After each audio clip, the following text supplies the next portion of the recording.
Pirates are fascinating, scary even sometimes, especially one pirate in particular who seemed to have a secret skill that no one else seemed to possess, a secret that would allow him to attain and hold the record for the most ships captured and plundered during the golden age of piracy. And he did it with only 2 ships under his very short pirate career. In a little less than 2 years, this guy was able to capture over 470 other ships. How does one man accomplish so much in such a narrow window of time? No one seems to know for certain, but I have a theory. So if you're ready, sit back, grab some popcorn, because tonight we examine the nearly supernatural commanding skill of the notorious pirate captain, Black Bart.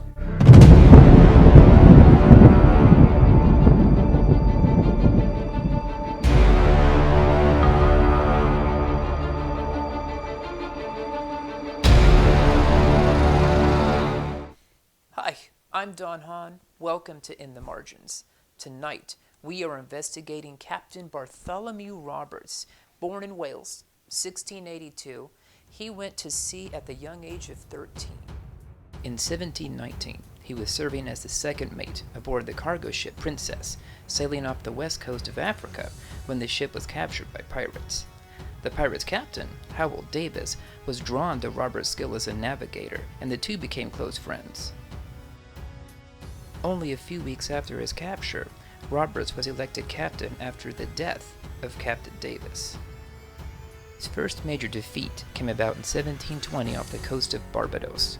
They had been waiting for him, and his ship sustained considerable damage. He retreats and sails for Dominica, losing 20 of his crew on the voyage. And it was from here that Black Bart started his rampage of revenge. If you ask any military strategist what is the most important thing a commander can have in any battle, one of the first things they're going to tell you is communication with your troops. How would Bartholomew Roberts do such a thing in the early 18th century? I think he found a way, and I think he did it through alchemy. An underground movement seeking spiritual knowledge through the transmutation of matter, alchemy was at its height in the early 18th century.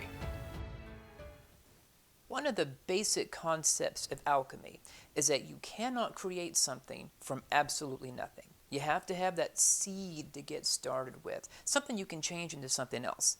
And I feel like this is the idea that Captain Roberts went with. He was using something I like to call environmental memory, meaning he would have to have something physical that had some kind of physical memory about it. And what better thing on a ship that you would have a whole bunch of with memory is ship's line, or rope. These ropes would have been tied and untied thousands of times. That's a lot of memory for him to work with, and if he knew what he was doing, I feel like he would have held them together like this, 2 pieces. Said the Latin word for unity, caligo. And if he did it with enough emotional conviction, that would mean that these 2 pieces of rope are now emotionally and sympathetically linked to each other. And this is how I think he used it. He would have one piece. He would give it to the other ship under his command over here.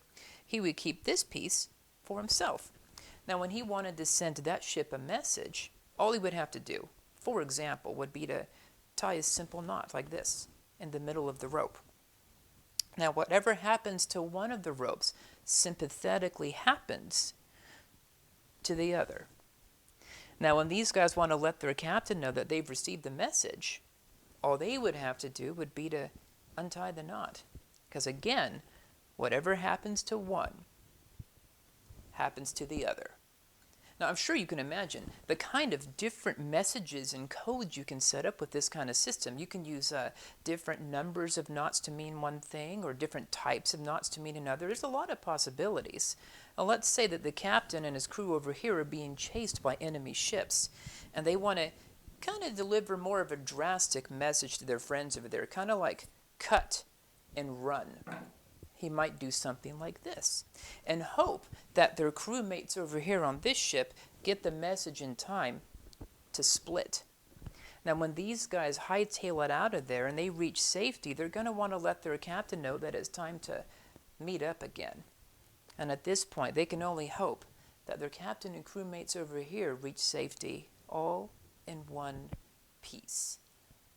You know, when I read stories about this, I can't help but remember those weird, sometimes creepy moments in my own life. Like when I get home from work, I kick off my shoes in the closet without untying them. I just leave the knots in there, throw them on the closet floor. So when I go back the next morning to put my shoes back on, sometimes I'll notice that one or even both of my shoes have been untied. And of course, I'm never quite sure if I remember exactly if they were both tied or not, but it's one of those weird moments. And when I encounter those kind of moments, I have to wonder, what if it's less about you and I forgetting what we've done and more about the world around us simply remembering? What do you think? Do you have moments like that? If so, let me know in the comments below. And if you have an idea of a historical mystery you would like me to investigate here on this show, please let me know about that as well. And remember, history is like a buried treasure. You're not going to find the good stuff unless you start digging. Until next time, thank you for watching.